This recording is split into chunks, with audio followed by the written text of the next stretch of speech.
آج دیکھیں میڈیا کے اوپر کیا ہو رہا ہے. وہ جو 4 اینکرز ہیں ان کے اوپر جس طرح کی کاروائی ہو رہی ہے، اور وہ میں ان کو سلوٹ کرتا ہوں. وہ ہیروز ہیں.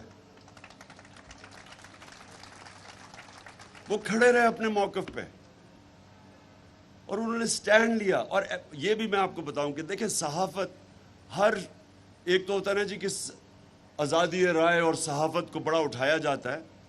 ہر چیز میں پولیٹیشنز میں اچھے برے ہوتے ہیں، صحافی اچھے برے ہوتے ہیں، لیکن جب ایک کرائسس آتا ہے جس طرح یہ آیا اور جو پریشرائز کیا گیا، میڈیا کا منہ بند کرنے کی کوشش کی گئی، اس کے اندر ایمرج کیے ہیروز. اور یہ 4 جو صحافی جو کھڑے ہوئے ہیں اور جو اپنے موقف پہ ڈٹے رہے ہیں، اس کو یہ قوم کا اثاثہ ہے. جو اصل جرنلزم ہوتی ہے وہ قوم کے لیے بہت بڑا اثاثہ ہوتا ہے. جو کنسٹرکٹیو کرٹیسزم ہوتی ہے یہ ایسٹ ہے قوم کے. تو اس کے بعد جو انہوں نے جب یہ تشدد کیا اور سب کچھ کیا، ڈرایا، کیونکہ یہ ناجائز حکومت کو اب کیا انہوں نے، ان کے طریقے کیا تھے؟ ایک تو پہلے سازش ہو گئی، پھر انہوں نے اپنی یہ ساری پارلیمنٹ کو بالکل ڈسکریڈٹ کر کے رکھ دیا. ایک آدمی جو ان کی ٹکٹ لینے لگا اس کو انہوں نے اپوزیشن لیڈر بنا دیا. اس کا مطلب پارلیمنٹ ہی ختم ہوگی. جس میں اپوزیشن ہی نہیں، وہ پارلیمنٹ کیا ہے؟ اس کے بعد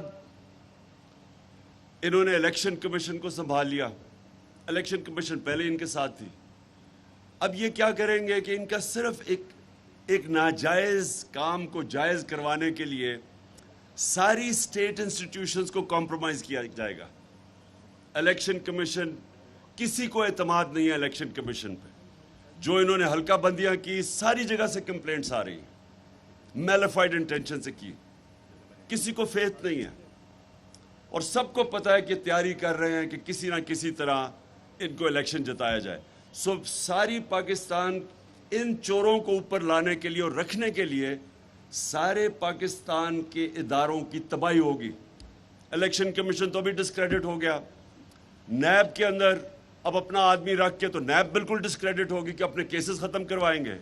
ایف آئی اے کو انہوں نے تباہ کر کے رکھ دیا کہ وہ لوگ جنہوں نے بڑی محنت سے ملک کے لیے کیسز بنائے تھے ان کے اوپر، یہ شریف خاندان کے اوپر، اور ان کے ڈرتے تھے لوگ، بیوروکریٹس ڈرتے تھے، پولیس والے ان کے اوپر کسی قسم کا ایکشن لیتے ہوئے ڈرتے تھے.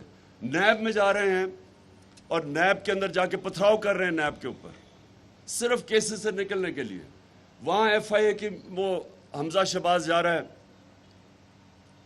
ایف آئی اے کے اندر اور دھمکیاں دے رہا ہے. وہ جو ڈاکٹر رضوان جو ہارٹ اٹیک سے مرے ہیں، ان کو دھمکیاں دے رہا ہے کہ تم ہوتے کون ہو مجھے پوچھنے والے. تو انہوں نے ان کے خلاف ادارے پہلے ڈرتے تھے.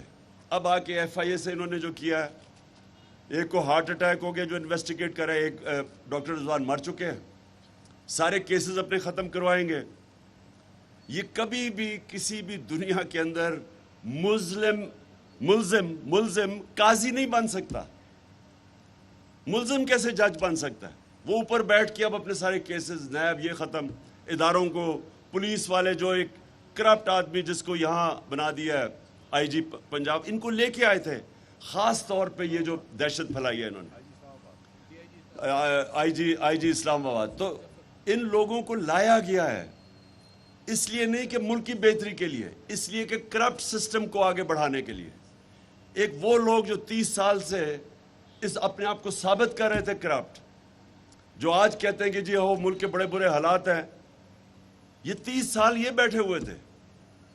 اور میں ایک چیز آپ کو آج میں نے میڈیا پہ بھی بات کی ہے آپ سب کے لیے.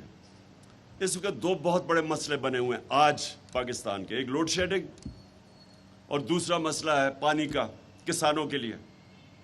شور میں کسانوں کا برا حال ہے. دونوں کے لیے ہم نے ہمارے دور میں 50 سال کے بعد ڈیمز کے پروجیکٹ شروع کیے. ہم نے 10 ڈیمز کے پروجیکٹ شروع کیے جس میں 3 بڑی ڈیمز ہیں، 2 بڑی ڈیمز ہیں، ایک بمان ڈیم ہے. وابڈا نے ہمارے دور میں ان کی کریڈٹ ریٹنگ ایسی تھی کہ ان کو ڈائریکٹ سوورن گارنٹیز کے بغیر ان کو لون ملتے تھے. جب سے یہ آئے ہیں اور یہ بڑے اس کے بہت دور دراز اس کے اثرات ہوں گے پاکستان میں. جب سے یہ آئے ہیں پہلے موڈیز نے ان کی کریڈٹ ریٹنگ ختم کی, مائنس پہ کی, اور پھر جب سے جنرل مزمل گئے ہیں جو چیئرمین وابڈا تھے, جب سے انہوں نے ریزائن کیا ہے, وابڈا کی کریڈٹ ریٹنگ مائنس نیگیٹو میں چلی گئی ہے. اب اس کا کیا ایفیکٹ ہوگا کسی کو بھی سمجھ نہیں آ رہی. اس کا مطلب کہ جو یہ ہم کوشش کر رہے تھے 50 سال کے بعد, ایک تو پانی کی سٹوریج کرنا, کیونکہ وہ آگے پانی کے بہت بڑے مسئلے آ رہے ہیں. ہمارے پاس زمین ہے کئی, لیکن ہمارے پاس جو پانی کا شارٹیجز آئیں گی آگے, اس کے لیے پانی کی سٹوریج چاہیے. تو وہ ڈبل کر رہے, ہماری کوشش تھی اگلے 7-8 سال میں پانی کی سٹوریج ڈبل ہو جائے. اب یہ سارے پروجیکٹس مشکل میں پڑ جائیں گے کیونکہ ان کو قرضے نہیں ملیں گے, کیونکہ وہ جو پہلے باہر سے قرضے مل رہے تھے ڈائریکٹلی وابڈا کو جنرل مزمل کے زمانے میں, وہ اب ختم ہو جائیں گے, وہ رک جائے گا. اور قرضے ملیں گے تو بہت مہنگے, تو آگے ہمارے پاس ڈالرز کی شارٹیج ہے.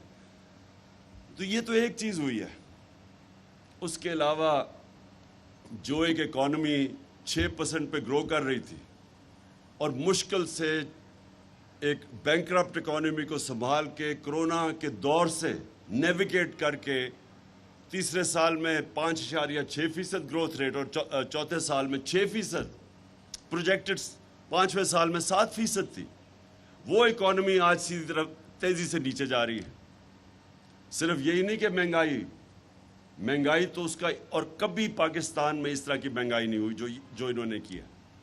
میں نے کہا کہ 4 روپے کے اوپر اس نے شروع کر دیا تھا, پٹرول کی یا ڈیزل کی قیمت بڑھائی تو اس نے مہنگائی مارچ شروع کر دی تھی, جس پہ ہم نے بالکل اس کو روکا نہیں. وہ لوگ بھول گئے وہ مہنگائی مارچ, وہ لوگوں کو وہ کام پہ ٹانگنے والی وہ چیز یاد رہ گئی ہے سارے اس لمبی مارچ میں جس میں بڑا پیسہ خرچ کیا گیا. لیکن ہمارے دور میں آپ سوچے 3.5 سال, تب ساری مہنگائی تیل کی قیمت اوپر گئی ہوئی تھی, تو ہمارے دور میں 55 روپے ہم نے 3.5 سال میں پٹرول مہنگا کیا اور 50 روپے ڈیزل مہنگا کیا. اور انہوں نے 10 دنوں میں 60 روپے پٹرول اور ڈیزل پر لیٹر مہنگا کیا.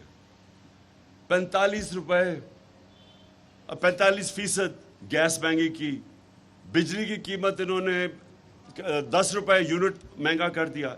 یعنی اتنی مہنگائی پاکستان کی تاریخ میں کسی نے نہیں کی.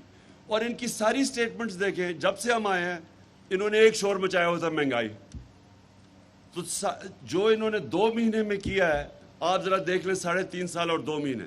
اس کا مطلب کہ مہنگائی کوز نہیں تھا, کیونکہ اگر یہ ہوتا تو یہ روکتے, یہ اتنے بڑی مہنگائی نہ کرتے.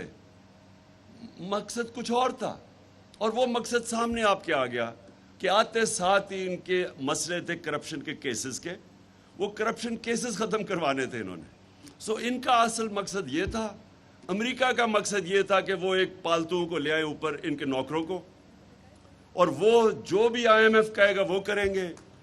جو بھی اب ہمارے پیٹرولیم منسٹر نے جا کے, جب میں روس کیا تھا تو ہم نے نیگوشیٹ کر لیا تھا روسیوں سے کہ ہمیں سستا تیل دیں, ہمیں 30%, ہم نے ان سے بات کر رہے تھے کہ ہمیں تیل سستا دیں.